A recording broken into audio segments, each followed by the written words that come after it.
So a question was asked of me on my TikTok. The right seems to be experts on messaging, while the left seems to be very bad at it.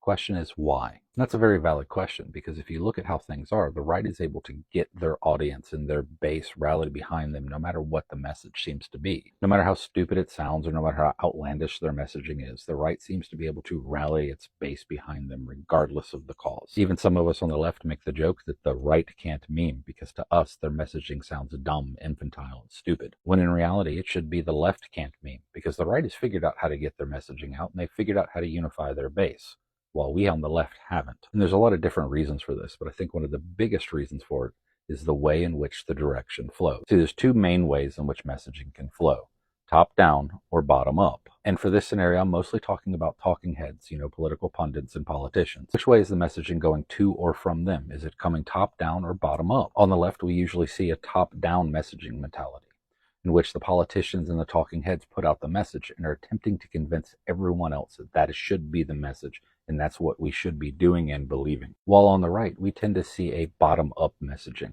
in which the base, the party, is telling their talking heads and politicians what they believe. Then in turn, you have right-wing politicians taking that same message that they are being fed by their followers and amplifying it, exaggerating it, and boosting it. Versus those of us on the left, we have politicians and talking heads telling us what we should believe, and they're trying to convince the masses of their message. It's a lot harder messaging system to take a group of people and try to convince them what you want to believe versus feeding into what they already believe. The right-wing stance of being anti-LGBTQIA+ didn't originate with the politician. It originated with their party base, the general population. Their talking heads and politicians just realized they can rile up their base and profit off exploiting the homophobia and transphobia that already existed within their party. Another example is the NRA didn't invent the "they're coming for our gun" fear that you see within the right. They just listened to their audience base and saw that there was already a fear of gun confiscation within right-wing voters, and they took that and ran with it. Now compare that with the messaging on the left from the politicians and the talking heads. How many times do we complain that our politicians don't listen to us? We tell our politicians on the left that we want things like universal health care, Medicare for all, student loan forgiveness, action against climate change, action to reduce gun violence. We tell them what we want. We give them the message. We give them the actions that they want to take, but that's not what we get back from them. Most of the politicians and talking heads on the left sprinkle little bits of that into their messaging, but then they are trying to push their own message, their own beliefs, and their own goals. We see this very recently with politicians on the left, such as Nancy Pelosi. Recently, she encountered protesters who were asking for a path to citizenship, immigration reform, and work on the Dreamer program. And instead of listening to those protesters and hearing the message that she should be pushing, because the people are there telling her what they want, she fought back, stating that they didn't want to listen to her. We mock the politicians and talking heads on the right, claiming that they're stupid.